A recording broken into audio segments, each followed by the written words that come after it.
Well, it's Friday, February 4th here on the Garage Warloft Network, and still have another icy day. It's a Friday morning, and streets are still pretty treacherous, so I'm working at decluttering and getting this house where maybe some normal idiot would want to buy it, because I've been told that normal people don't like cool stuff, around, and it distracts them from the glory of how they could make the house very normal looking. So, but I've been moving a lot of stuff this morning, and I'm going to take a break here and bag and board some comics, and then get back to moving pictures and furniture, things like that.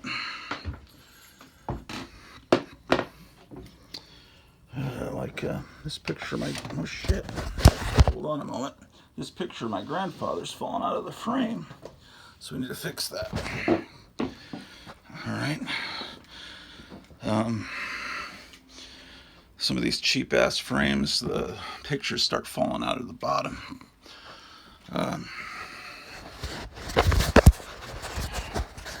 There's Pete the cat, waiting to come on in here.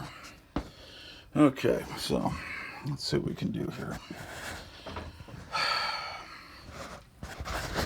I assume my friend Gerald's not coming to visit this evening because of the ice.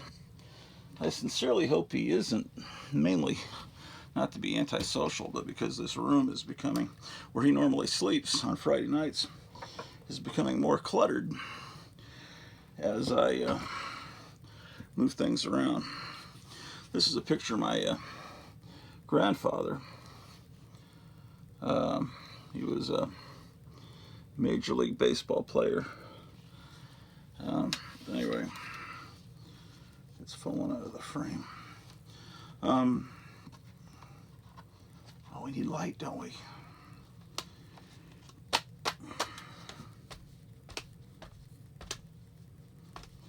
Let's put some music on. Yeah, I wasn't really prepared for you guys to visit this morning, so I don't have everything set up.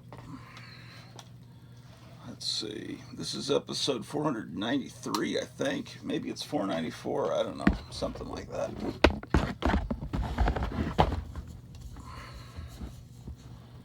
Okay, we've got light. Let there be light.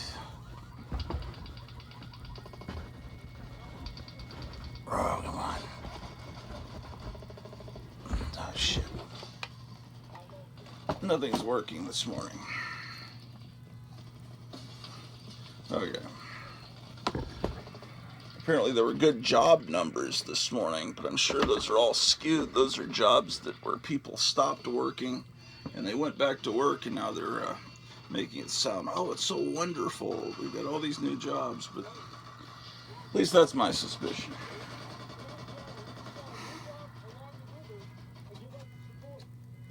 Okay. Let's get this picture back in properly. Well, yesterday was another icy day, and Graphic Man in Missouri went live here on YouTube, and some of us went on there. Charlton66, Eric Breen, Shannon. We all kind of bored. Most of us were iced in our respective parts of the country, so we went on and just talked and discussed comics, showed comics, whatever. Okay, so anyway, yeah, he played for the Phillies, the New York Yankees, the Cubs. You can look him up on the internet. Philip Lefty Weinert. Anyway, putting this tape at the bottom of the frame so the picture won't slip out again. It's a cheap ass frame. Okay. So we'll put that there. This was hanging in the bathroom. I just took it down. This Wally Wood art from Flesh Garden, the Flesh Gordon parody in the early Mad EC comic book. And I took this down off the wall because I guess it could be considered offensive.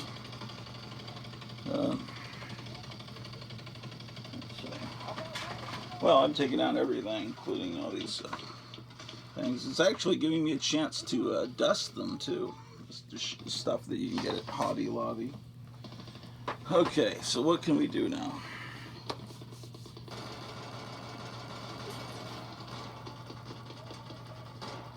Power went out for a few seconds last night, resulting in like the clock flashing, but luckily it didn't stay off for 24 hours like last February, because it was about 20 degrees outside last night. It's still not above freezing here in Gratuitville.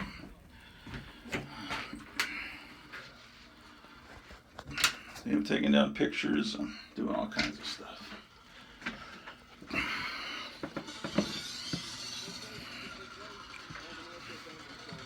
All right.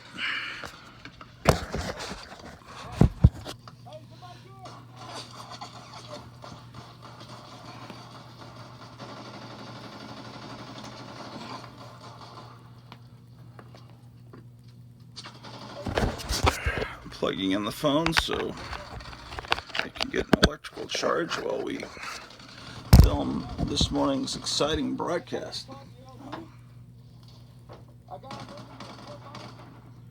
Okay.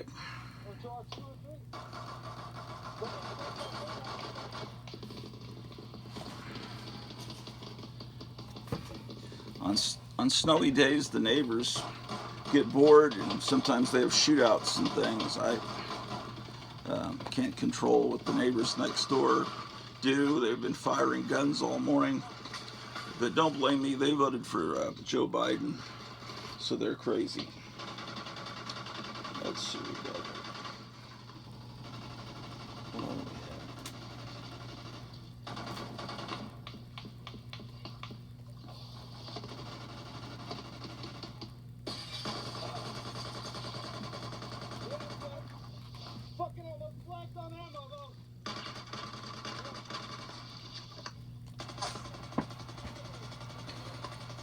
Oh, let's bag and board this issue of Gru the Wanderer, which has been published, well, I guess, non-stop for decades. And it is, well, here's an ad for Mile High Comics. It's gone through several publishers. It started with Marvel. So Sergio Aragonis, the wonderful artist that you may know from Mad Magazine, from the Marginals, and little cartoons in the margins. And, it's a little Conan the Barbarian parody that he's been doing for forever. And some millionaire grew up loving that comic and has funded an animated series for some network. So at some point, that will be a thing, and therefore, I guess it will become valuable. This is a cool thing. This came out, I don't know, 10, 15 years ago.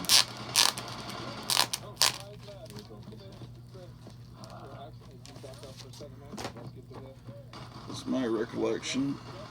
Let's see.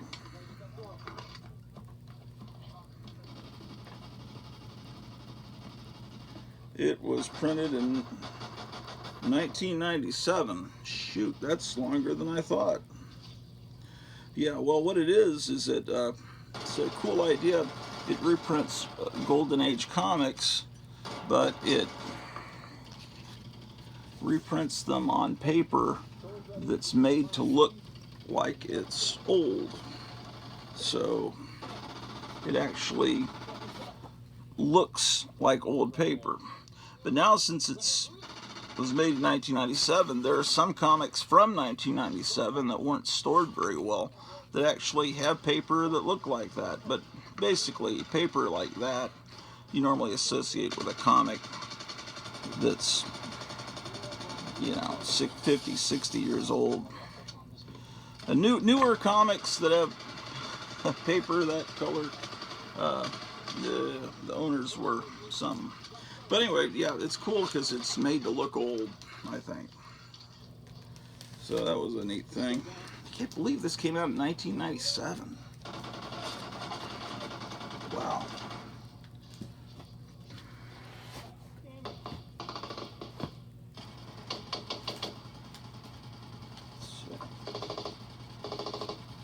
What else is interesting here?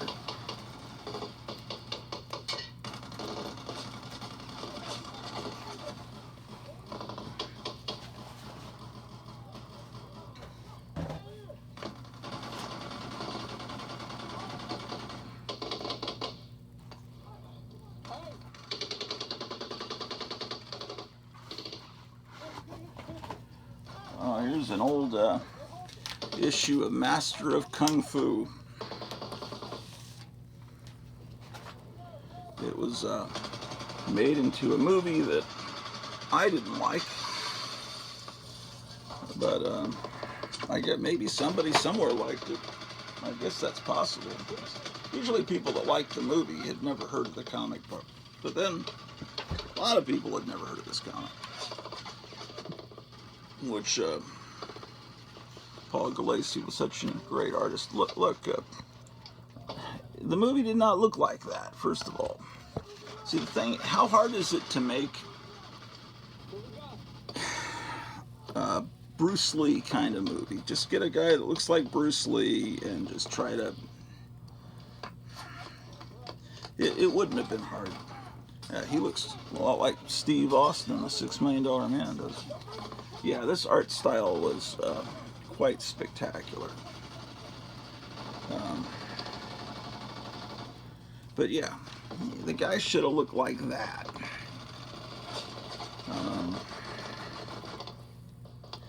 Now, younger people see this comic and they go, huh, because they see the way that the Asian people are colored ridiculously bright yellowish orange. But the coloring, the capabilities of comics as far as coloring was a lot more primitive then. But oh well. Now this is the guy, Robert Bell. Robert Bell imagining that he looked like Thor without the wings on his helmet and bees all over his vest. Robert Bell had a catalog. It says 48-page Marvel pocket checklist with DC comic list and protective comic bag, only 50 cents. We buy and sell comic books. So Robert Bell is the guy that invented the comic book plastic sleeve. And my friend gave me his entire collection of the Avengers, and some of them had the original Robert Bell bags where he had mail ordered them back in the late 60s, early 70s from Robert Bell. And I saved some of those bags because they're part of comic book history. And what you do is you just put a backing board into the bag and then you just save the bag without a comic in it. And because it has Robert Bell and his address printed on the back flap. So anyway, this is issue 45, just in case you're wondering.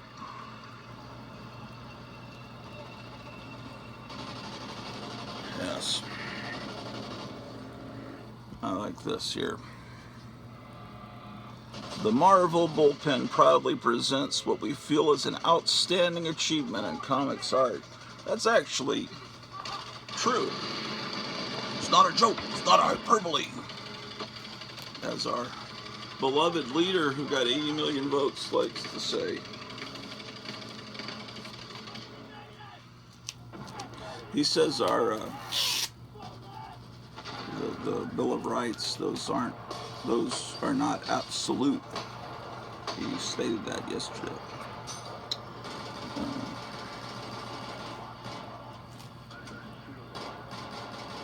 Let's see. But he's a great president, don't get me wrong. Let's see.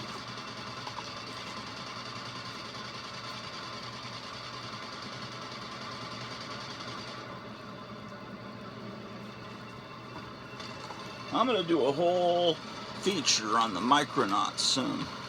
Marvel, in the late 70s, started licensing properties right and left.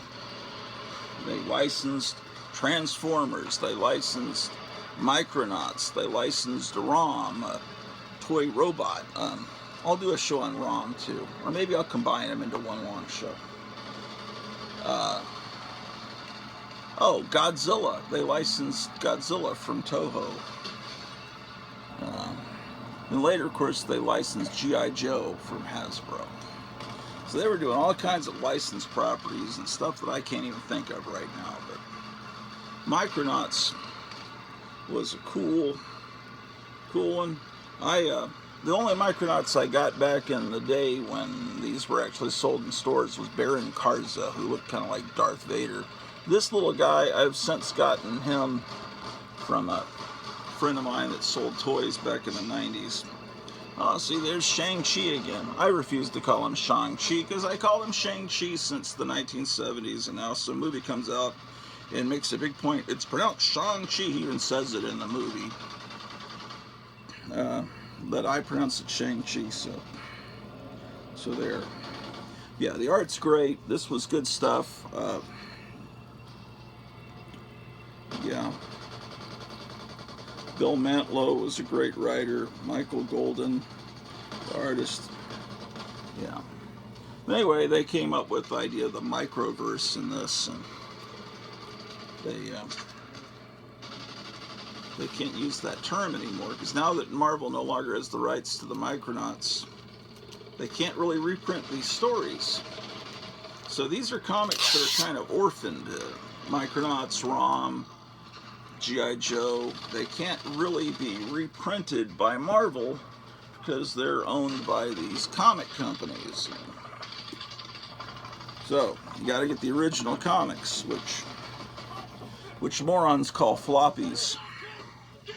But there'll be none of that here on this network. I don't call a comic book a floppy.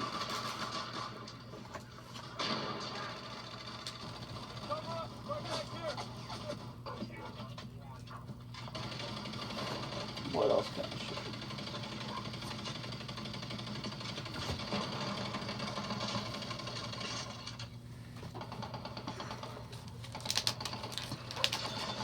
Here's a cool one.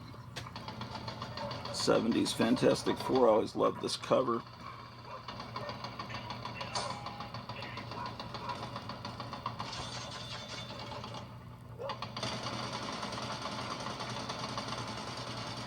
Yeah, this Kung Fu stuff was all over Marvel Comics back then. The Deadly Hands of Kung Fu. That would have been a better name for that movie than Shang-Chi. You know, because nobody knows what that Legend of the Ten Rings. It should have been Deadly Hands of Kung Fu. That's what it should have been called. You can get your Love Spray perfume. Every fourth grader needed that. I wonder how many people cut out this coupon to get chapstick to save 25 cents. Because if you had, you would have cut, if you sent off for your discount on chapstick, you would have cut out this whole top part of this 2-page spread. Look at that.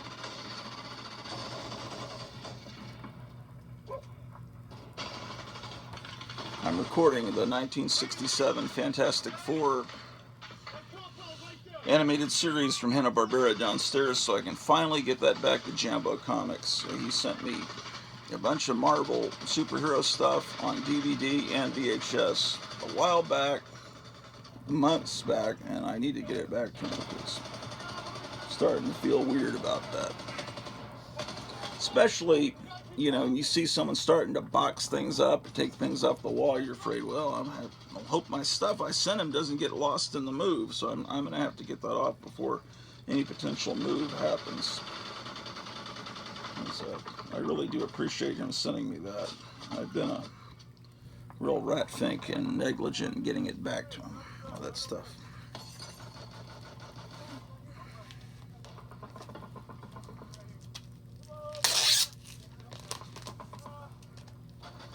Yes, indeed. Yes, indeed.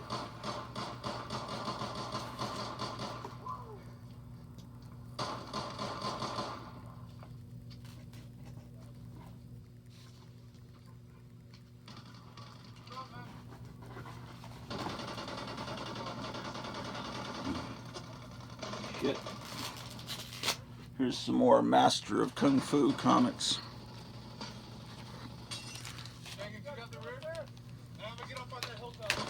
Those neighbors sure are loud.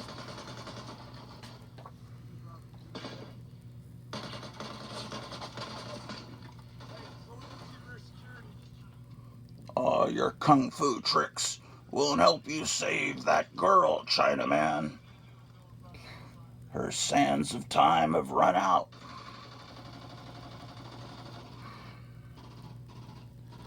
Pretty cool. Of course, he was portrayed as a real bumbling buffoon in the movie because he's a male. Boy, this artwork's great. I don't think they can reprint this stuff either. I don't think Marvel can reprint this. I think they did it once in an omnibus, but because in the comic, Shang-Chi's father is Fu Manchu, they can't reprint that. So, although I think Fu Manchu, it seems like Fu Manchu would be in public domain by now. Kind of like Sherlock Holmes.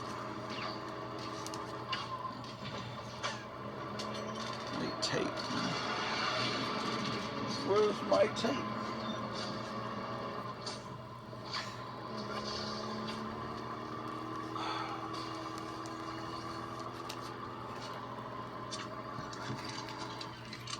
So what are you guys doing on this wonderful Friday evening? My wife and I watched the new Peacemaker last night, and I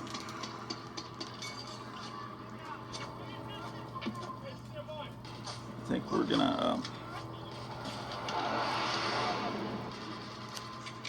don't know what we're gonna watch tonight.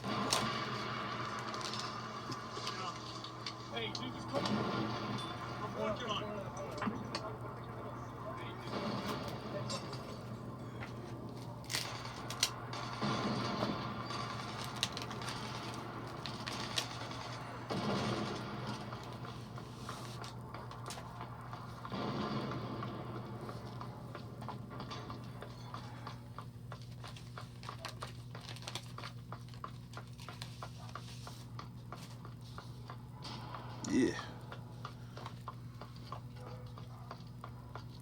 Look at this.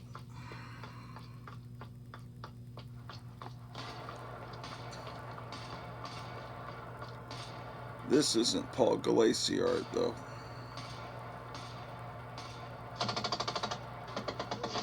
Keith Pollard. You know, when I was a kid, I wasn't into these, well, not when I was real little, in elementary school. The Kung Fu comics really didn't attract my attention. And neither did the Westerns. At a certain point, I started appreciating them.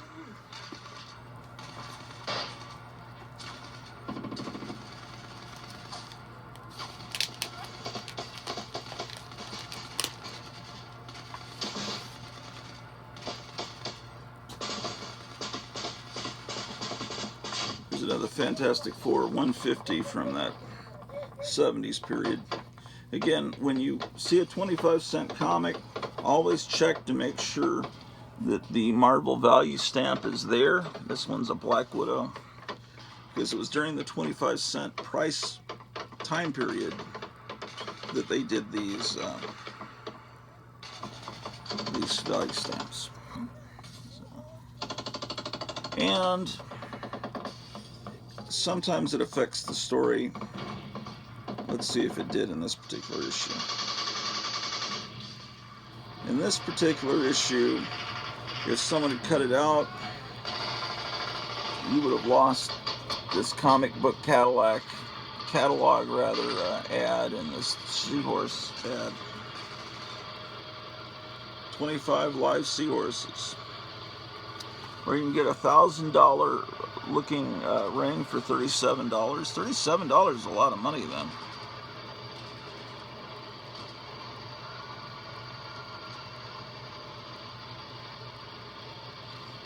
Yeah, this this company called Adolph's. Look at that, Achtung. It sells reproduction German helmets, iron crosses, all kinds of patches, 52-page catalog. Why do I keep saying catalog? 52-page catalog of German memorabilia from Adolph's.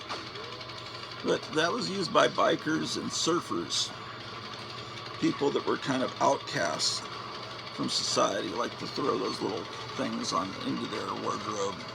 Look at that Kirby crackle, even though it's not Kirby.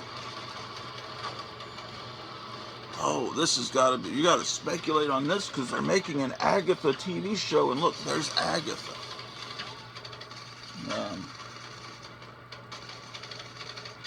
Rich Buckler is the artist. Anyway, Fantastic Four, wonderful comic. At least it was at one time. In the 60s and the 70s, especially the 60s, it was a great comic. I don't know. I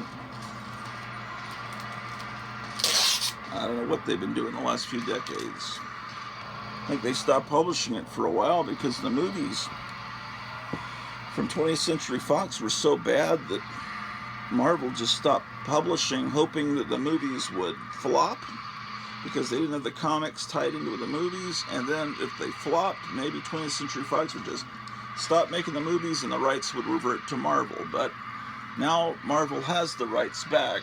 Now let's see if they can do the Fantastic Four correctly without changing the characters in major ways.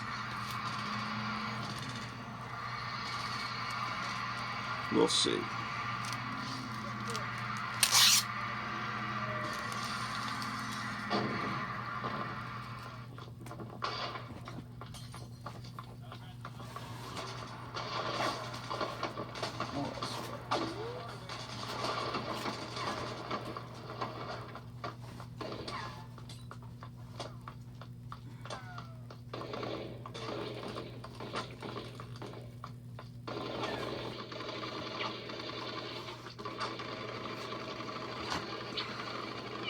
Now here's the Savage She-Hulk.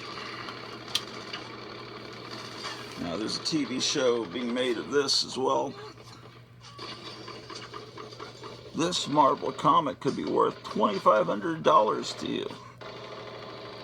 Yeah, she looked like that in the early days, and here she is teaming up with a Man-Thing, who was normally green, but since she's green, I guess they made Man-Thing more brownish, so they wouldn't, so they would contrast.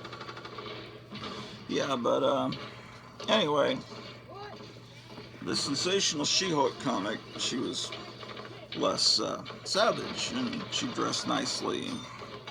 Look at that. You can immediately spot Marie Severin art in this subscription ad.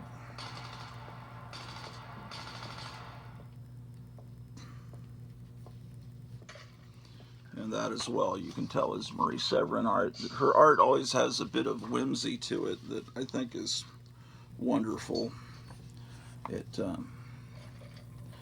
It's like not entirely serious. It's like looking at C.C. Beck's Captain Marvel work or something. It's just something special about Marie Severin's art.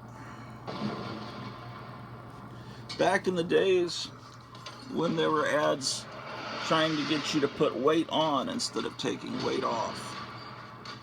Those were long ago days. Yeah. So this is from 1980.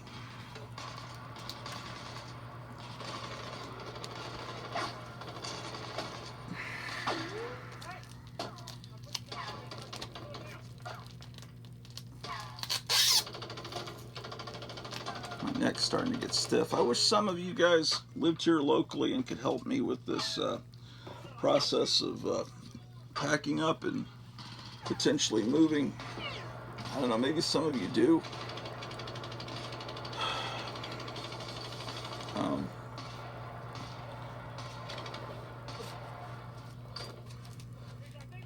Or if any of you could come and visit when the move gets closer, that would sure be cool as well.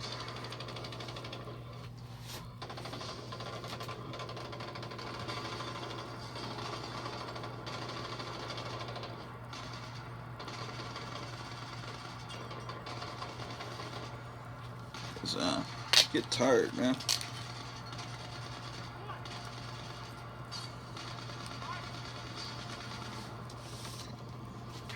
Ooh. Look, a Mark Jewelers variant.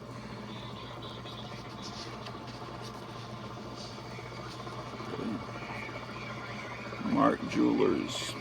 It's so exciting. 5% of the press run of a given comic, not all comics, some of them had this insert put in the middle. So basically all it is you're paying that extra money for this little insert in the center, which is selling jewelry to servicemen, because when you see that insert, it was sold in a PX, a base exchange, on an Army, Air Force, Navy base somewhere in the world. I used to get these comics, like this one. Yeah, this one is my childhood copy. I got this at Fort Sam Houston in San Antonio. My parents were shopping, so we went to the comic book rack, which was next to the magazine rack, which was right in front of where they had all the records and 8-tracks. And the advantage of buying the comics on the Army base is that there was no tax on the comic. But no one really knew that years later, the fact that there was a Mark Jewelers insert in it would become a big deal to some people.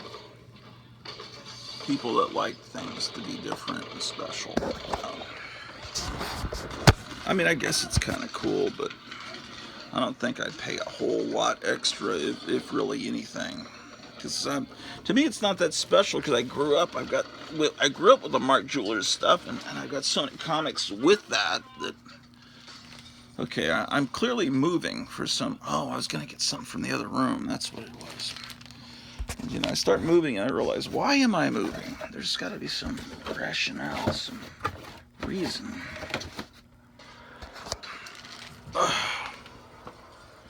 Okay.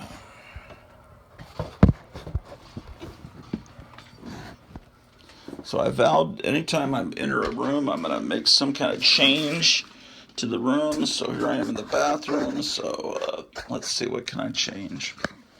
How about I take down some of these soldiers?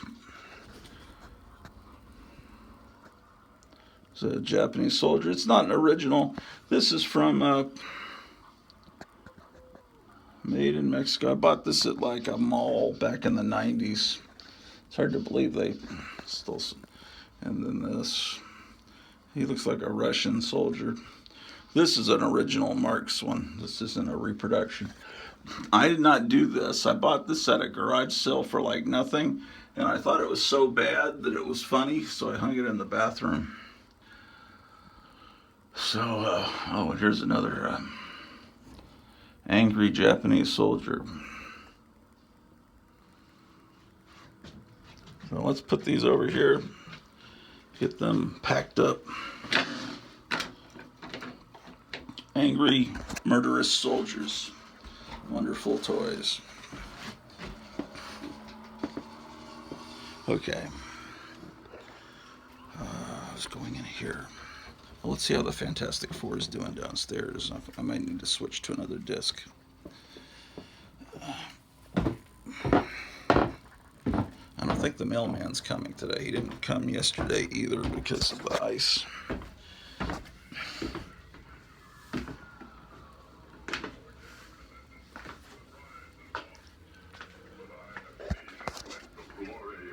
Oh, it's the Galactus episode. Okay, we're at 1 hour and 54 minutes and 47 seconds.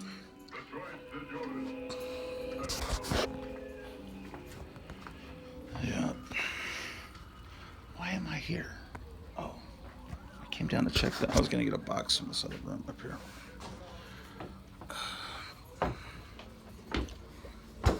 There's another picture of my grandfather here. There's Ming the Merciless.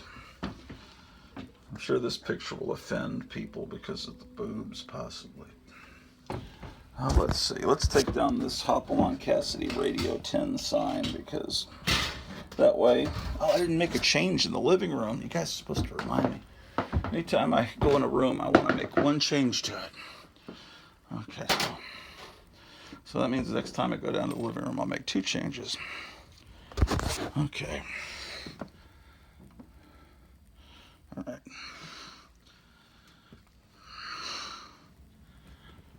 Got a lot of stuff I need to move around in here. Okay, this is the room where I was yesterday when we were doing Graphic Man's live broadcast. I just remembered I recently got some comics at Duncanville Books, and I wanted to show them to you. That way I can say it's a haul video. But I've already showed them like 2 episodes back on Graphic Man's Wednesday night 4-color fossils television program, but I haven't shown them formally here on the Gratu Orloff Broadcasting Network. And some of you may live in areas where your TV antenna doesn't get Graphic Man's channel all the way from Missouri, and you can only pick up the Gratu Orloff Inspirational Network. So, just in case you can't see both channels, which if you don't, you really ought to get a satellite dish to pick up Graphic Man's show. Oh no. Bad.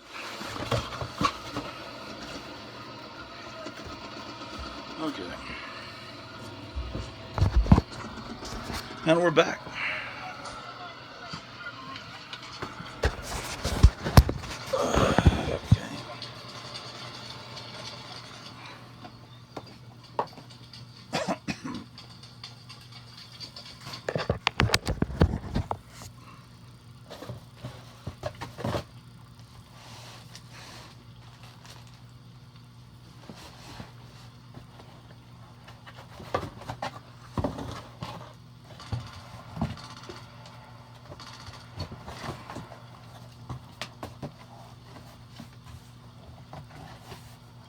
Well, Friday night, that Nerdrotic show comes on, that Friday night tights. It usually goes 5 or 6 hours. I kind of enjoy that. My wife doesn't like it. But she has a low threshold for nerd talk.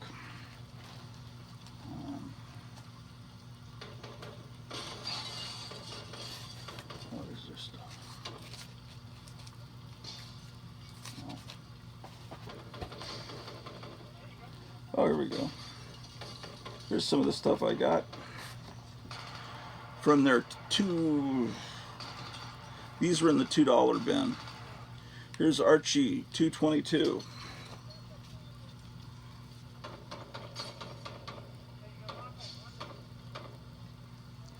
Wow, Archie, you sure know how to kiss. What are you talking about?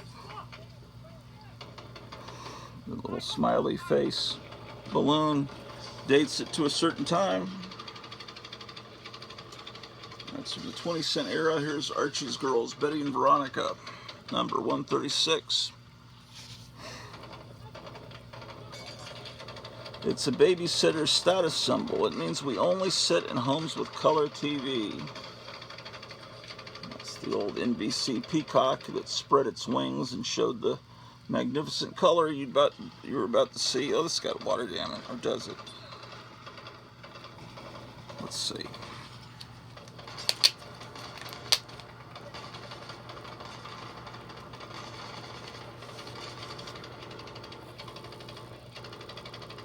Slight water damage.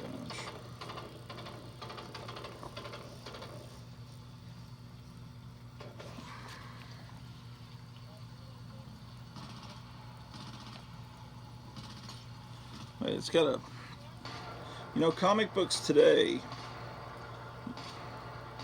modern comic books, don't have, this comic's not in very good shape.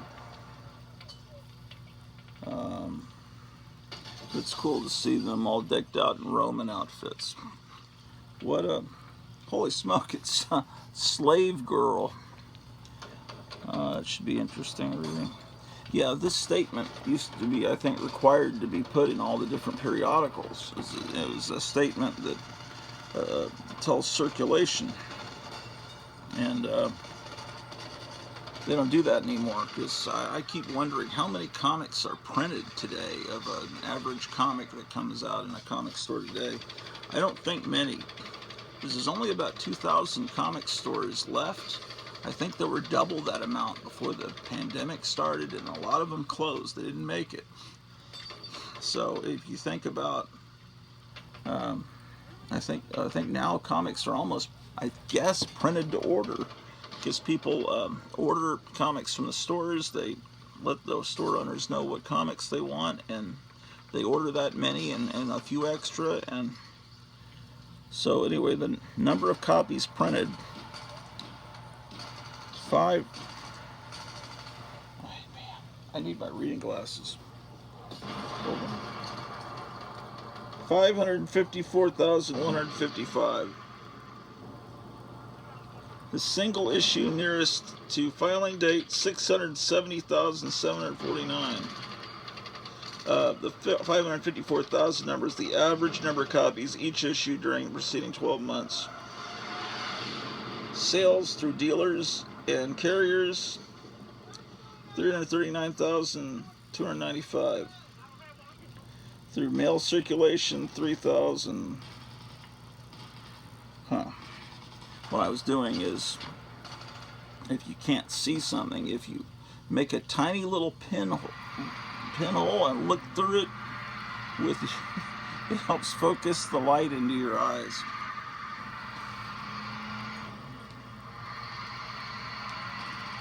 I learned that when I was in 5th grade, and I wanted to see the end of The Sound of Music, believe it or not, which was being broadcast on television, I think, for the first time in 1975. So I was supposed to go to sleep, but the TV was on, so my mom wanted my eyes closed, but secretly, I didn't have my glasses on, so I wore thick glasses back then.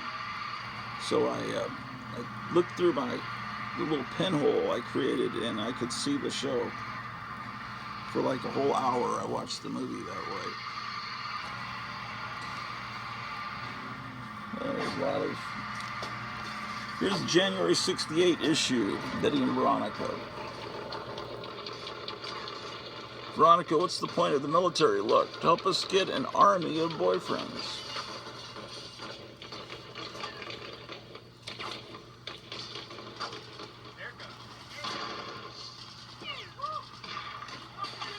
Here they're looking at the peasant dresses. It's the new peasant look that prices only royalty can afford. I think I see some moisture damage in this one too. I hope it's not in all of these Archie comics I bought. Archie, what do you think of my electric dress? You really know how to turn a guy on. Look at the band in the background.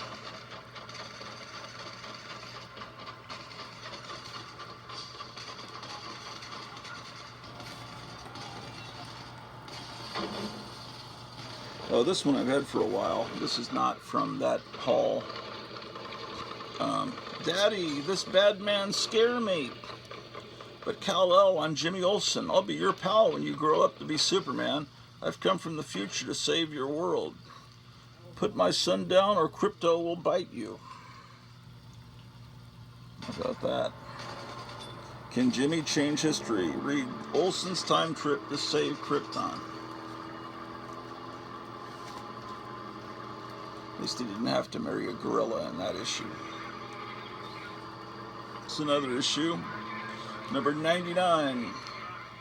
You asked for it, so here it is. Jimmy in solo action against an army of super weapons when he becomes the one-man legion.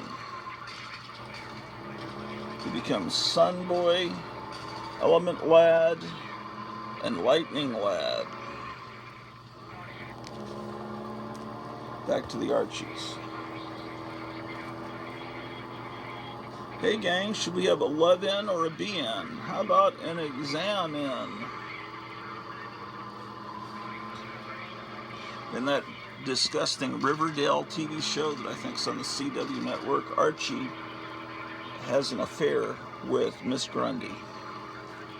Of course, they don't make her look like that. It's like they de-age her like they did with Aunt May in the new Spider-Man movies.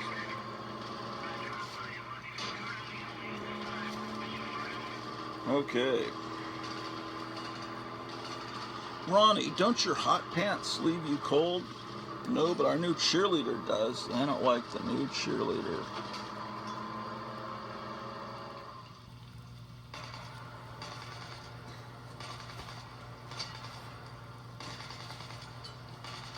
I gave the chicks my wishbone. The chicks. Oh, here's a Christmas issue. I need to put this in my Christmas box.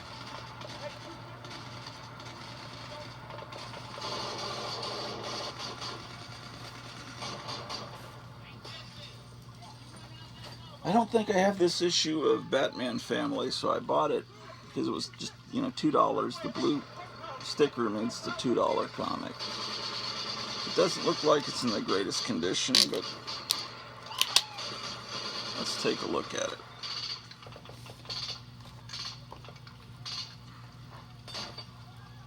Oh, excellent. See, we got reprints from the 50s.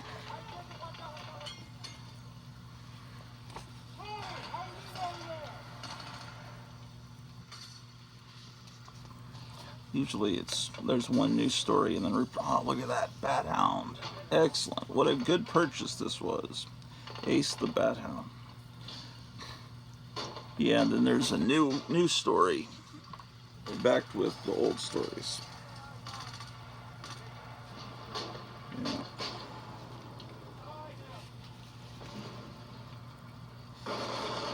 See, they're extra Ace the Bat Hound and the Signal Man, plus special features. What are the special features? Let me see.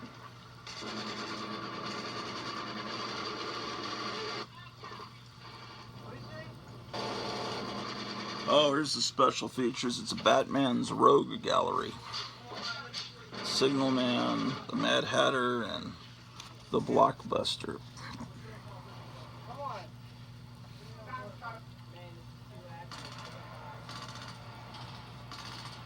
Oh, man. Neck's getting sore.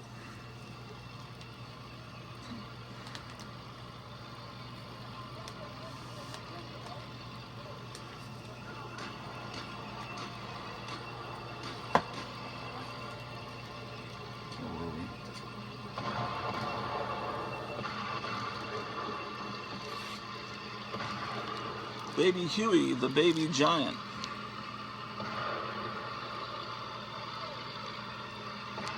Baby Huey number 90. And here's Baby Huey number 75.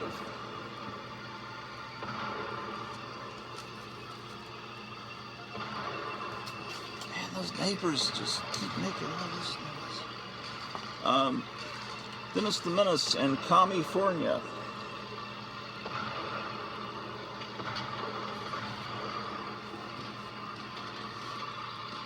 It's the latest in Geiger counters. It spots girls.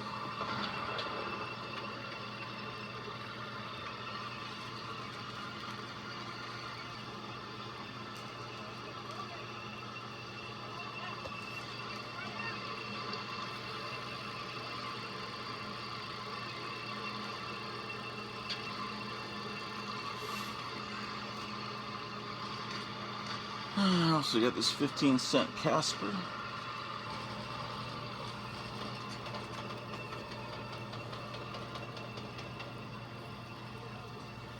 Betty should be encouraged with her designs, not with her designs on Archie.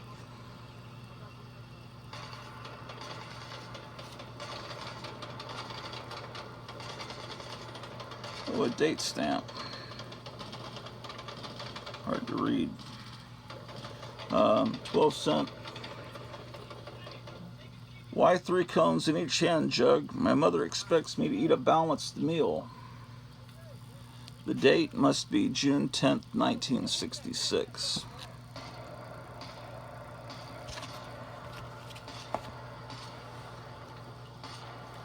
Now, if you're watching Peacemaker, you'll immediately laugh upon seeing this cover because of the judo master and that how he's portrayed in that series. Hell, you'll laugh when you look at a Peacemaker comic or a Vigilante comic. It's just, this is the Modern Comics was an imprint from Charlton Comics around I guess it was about 78, I'm guessing. Let's see what it says here. 78, yeah. They reprinted a bunch of old comics, and some comics that were only a couple of years old, like E-Man, but like this comic here, it was originally a 1967 comic. They took the price, changed it from 12 cents to 35 cents, and changed Charlton Comics logo to Modern Comics, then put in modern ads for skateboards and stuff. And, or Kiss wants you to wear their pendant, or the ubiquitous Star Wars ads.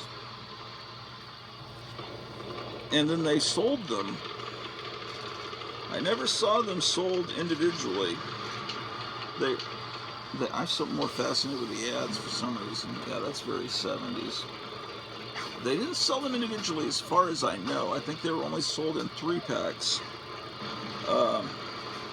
Where you get 3 comics for 79 cents or something. And this way they didn't have to hire new writers or artists. These were just reprinted from material they already had.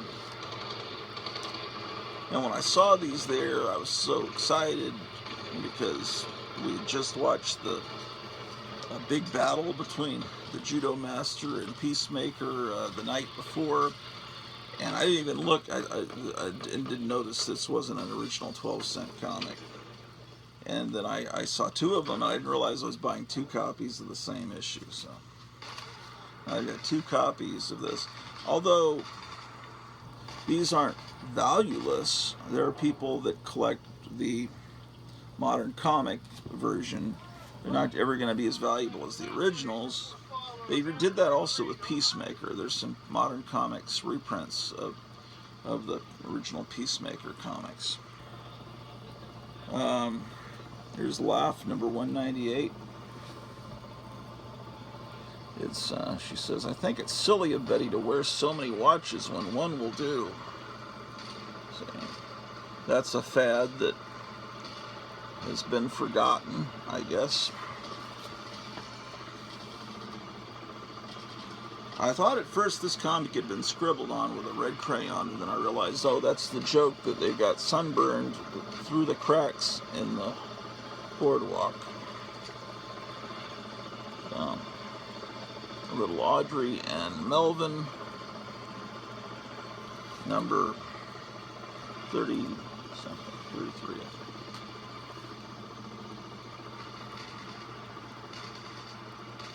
Little Dot, number 80. Covers like this, I always wonder, is that the panel? Is that what I would see if I open up to the next page? Actually, let's take a look. Looks like this one might have some moisture damage. It's a problem buying stuff out of the $2 bin. There's a reason they put it in the $2 bin. Back looks pretty white.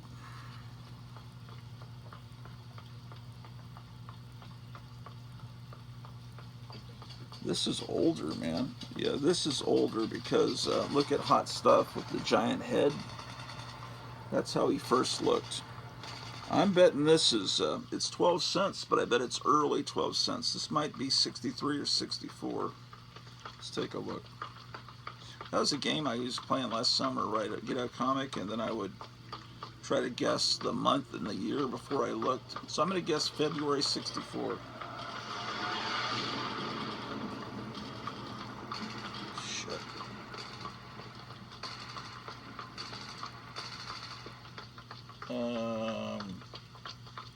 That is May of... Dang, man. I have reading glasses downstairs. What does that say? Is that... Oh. Oh, man. I think it... Oh, May... I think this is May of 62.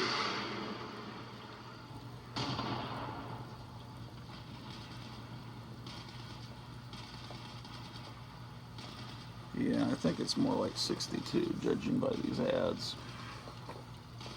Little dot number 80. I could look it up on mycomicshop.com, but I'd have to look it up on my phone, and my phone is what's recording this.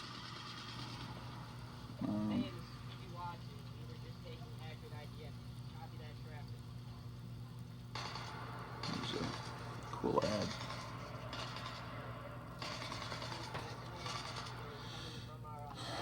Yeah, Hot Stuff had a big head in the early days. It got smaller.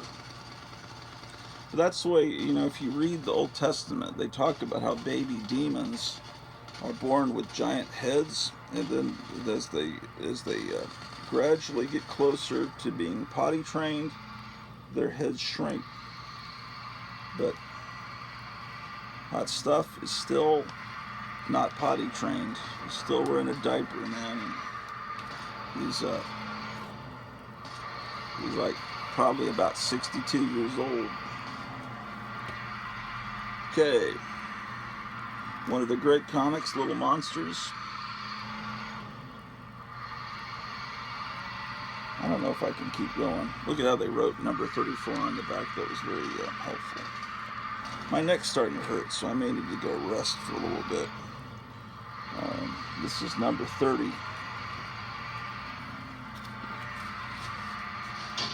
It's from doing all this moving, and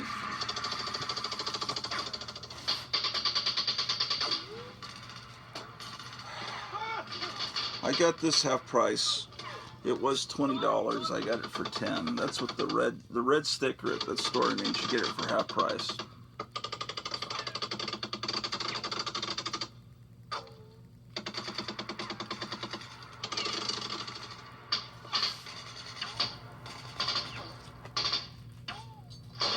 And I got this GI Combat 195.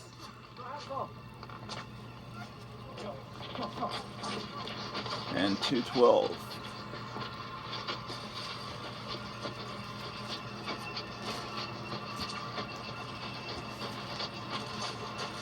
See if there's anything else interesting.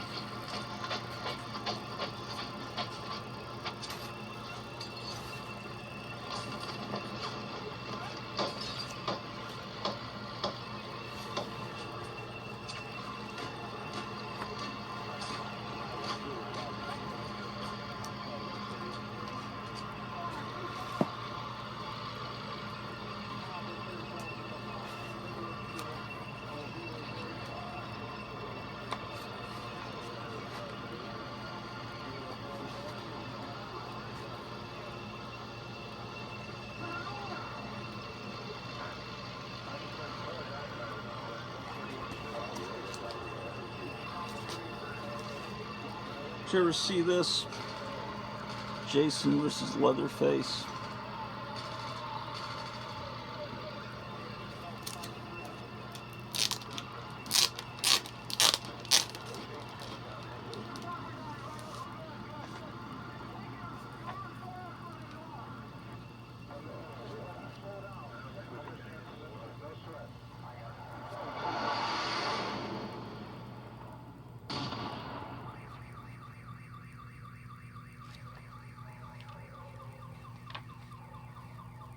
This is one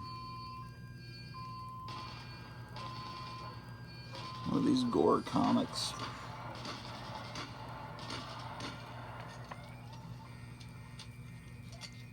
Well, Jason versus Leatherface.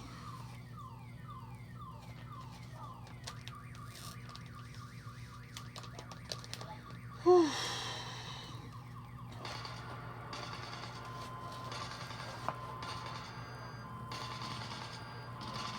Man. Oh boy.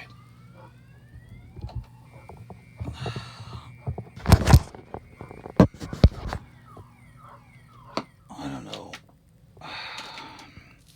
Yeah, I have like this stuff that I put on my back, and then I have this ice pack. I'm gonna go try and do that. I can show you what it looks like in case you need some. I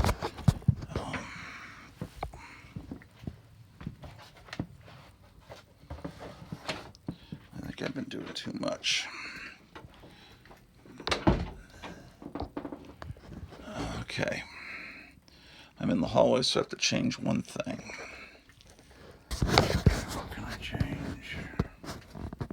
What can I do?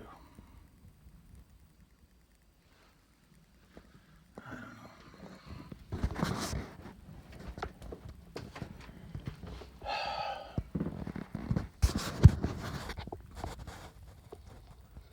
I need to take this stuff down.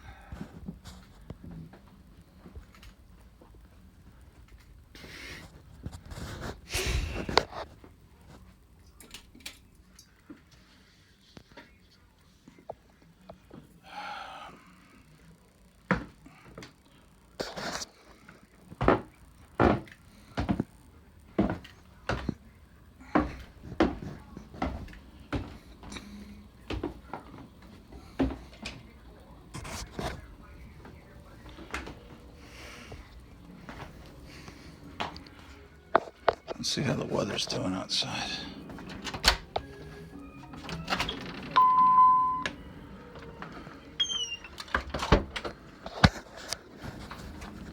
Well, let's see. Doesn't really feel like it's melting. I don't see any icicles, so there's no evidence of melting. I think the roads are just as treacherous as they were. So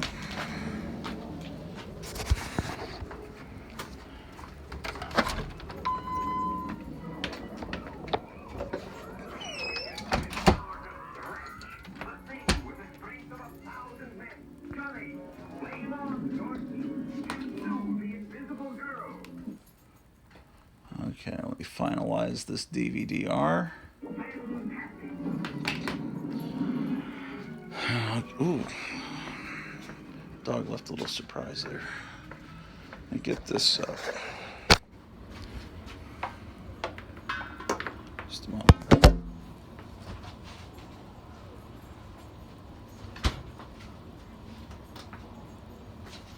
It's this stuff called BioFreeze, and you can get it in a spray or a roll-on. What I've got is a roll-on, and then the chiropractor gave me this. I kind of roll it around on my back of my neck and on top of my back.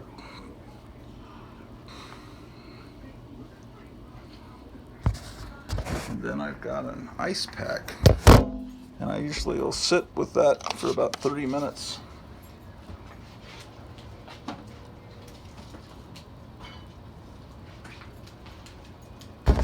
And it helps with the pain.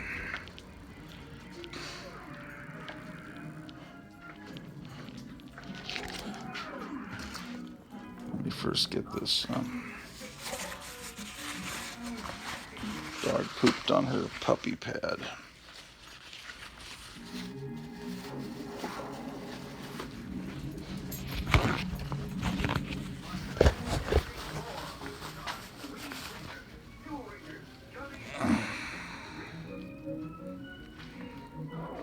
I'd show you the poop, but that would just be too punk rock. That would be too John Waters like.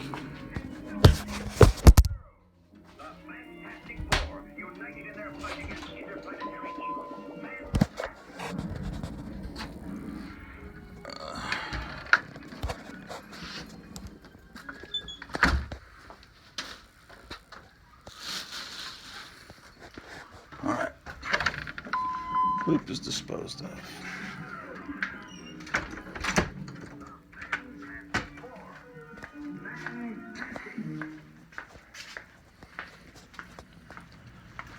Okay, let me wash this. This is the most exciting broadcast on YouTube. We had breakfast early this morning, probably about 6. I wonder if that hamburger place, probably not. It's about a block away. I wonder if it's open. I'm doubting it. It wasn't open yesterday. And I busted my ass trying to find out if it was open. Trying to, I fell down on the ice. Okay, let me see if all the Fantastic Four episodes fit on the disc.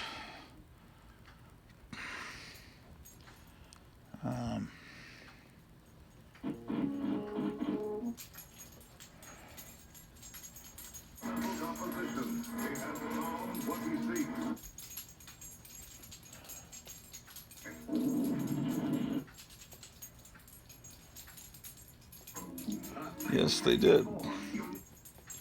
So,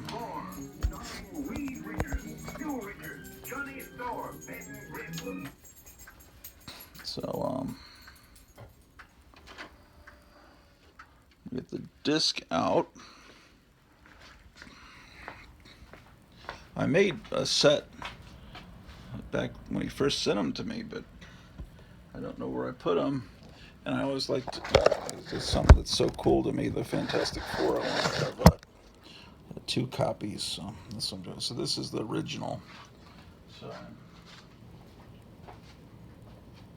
putting in this case, and that's disc 2, and then disc 3. Yeah, there's only 3 discs.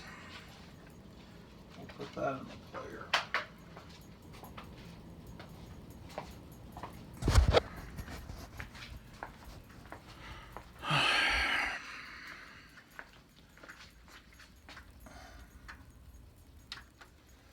And then I'll eject my copy.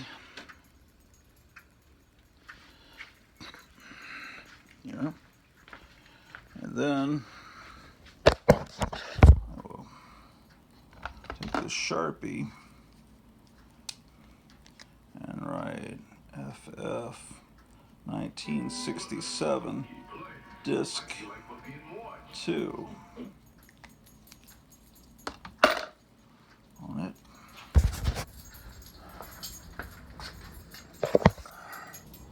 Put it over here. Get a new disc.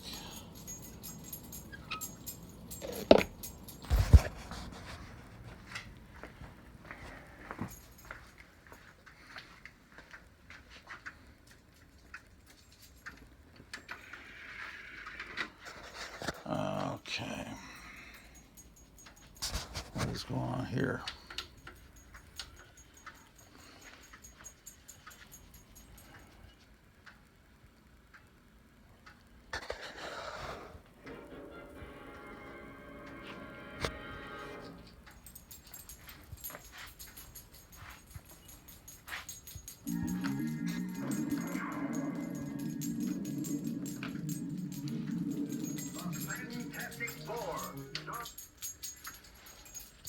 All right. So let's get this started here. So I'll put the disc in, and then I press record.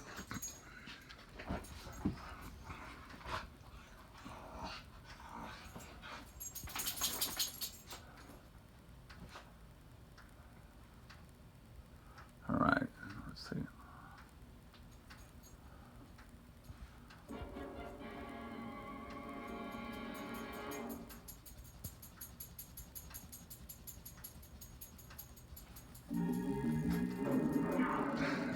press play on this. Uh-oh. Hold on a second.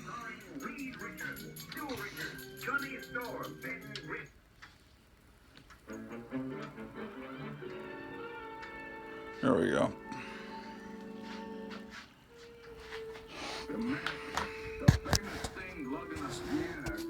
Alright, so while we're recording that, we can switch over to the other input and watch YouTube.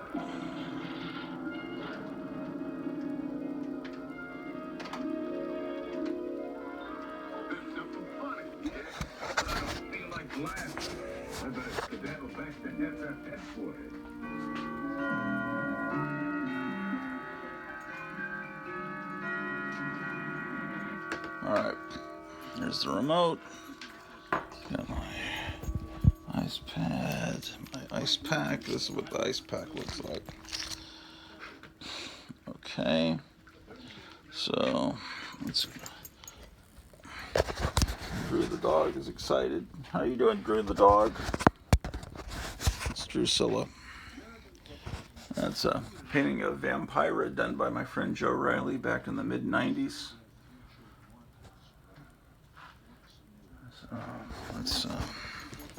Okay, Drew, I'm gonna sit down here. Don't maul me.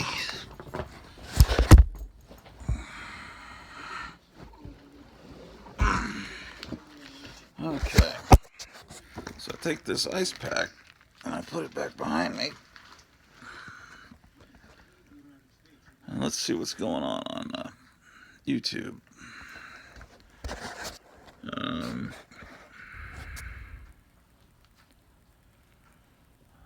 Let's see.